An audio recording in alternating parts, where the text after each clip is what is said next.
ഇപ്പോൾ ശാസ്ത്രലേഖകൻ വിജയകുമാർ ബ്ലാത്തൂർ കൂടി telephone line ചെയ്യുന്നുണ്ട്. ശ്രീ വിജയകുമാർ, ഇതിപ്പോൾ ഒരു നിഗമനം മാത്രമാണ് ഇത്തരത്തിൽ കപ്പലപകടമായിരിക്കുമോ ഈ ഡോൾഫിനുകൾ ചത്തതിന് കാരണമെന്നുള്ളത്. അതല്ലാതെ ഈ ഡോൾഫിനുകളുടെ ശരീരത്തിൽ ഇത്തരത്തിൽ രാസമാലിന്യം ഉണ്ടാകാനുള്ള സാധ്യതയുണ്ടോ? അതെങ്ങനെയാണ്? ഡോൾഫിനുകൾ എന്ന് പറയുന്നത് സസ്തനികളാണ്. നമ്മൾ അതിനെ മത്സ്യമായിട്ടോ അങ്ങനെയൊക്കെ നമ്മൾ ചിലപ്പോൾ തെറ്റിദ്ധരിക്കാറുണ്ട്. അങ്ങനെയല്ല, അത് ഒരു സസ്തനി മമ്മലാണ്. അപ്പം അതിന് പല വിധത്തിലുള്ള പ്രശ്നങ്ങൾ വരാം. നമുക്കിപ്പം രാസമാലിന്യം എന്ന് പറഞ്ഞാൽ ഇങ്ങനെ ഒന്നോ രണ്ടോ ജീവികൾക്ക്, അതായത് ഇത്തരത്തിലുള്ള ജീവികൾക്ക് മാത്രമായിട്ടൊരു വിഷയം വരാനുള്ള സാധ്യത കുറവായിട്ടാണ് എനിക്ക് തോന്നുന്നത്. കൃത്യമായിട്ട് എനിക്കറിയില്ല.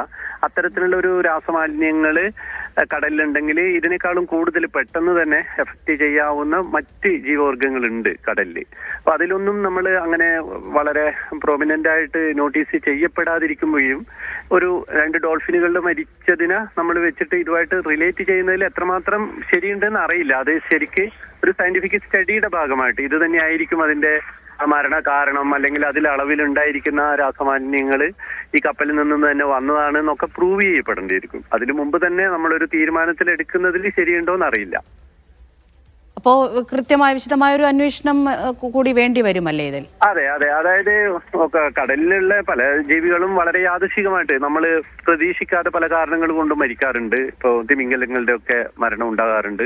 ഇപ്പൊ ഡോൾഫിനുകളുടെ വേറെ ഏതെങ്കിലും വിധത്തിലുള്ള കുഴപ്പം കൊണ്ട് ഡോൾഫിനുകൾ ചത്തതാണോ നമുക്ക് പറയാൻ പറ്റില്ല. അപ്പൊ അത് കൃത്യമായിട്ടുള്ള പോസ്റ്റ്മോർട്ടം ഇത് തന്നെയാണ് കാരണം. അതായത് ഇവയുടെ ഉള്ളിൽ അതിന്റെ അളവ്, അതായത് ഇതിന് മരിക്കാൻ മാത്രം അളവിലുള്ള മാലിന്യങ്ങൾ, അല്ലാതെ എല്ലാം ഏത് കടലിലെ ഏത് ജീവി എടുത്താലും നമുക്ക് അതിലെ പ്ലാസ്റ്റിക്കിന്റെ അളവും ഒക്കെ കാണാൻ പറ്റും.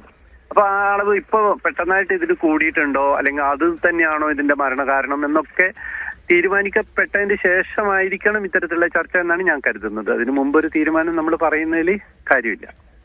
ശരി, വളരെയധികം നന്ദി ശ്രീ വിജയകുമാർ ബ്ലാത്തൂർ പ്രതികരിച്ചതിന്.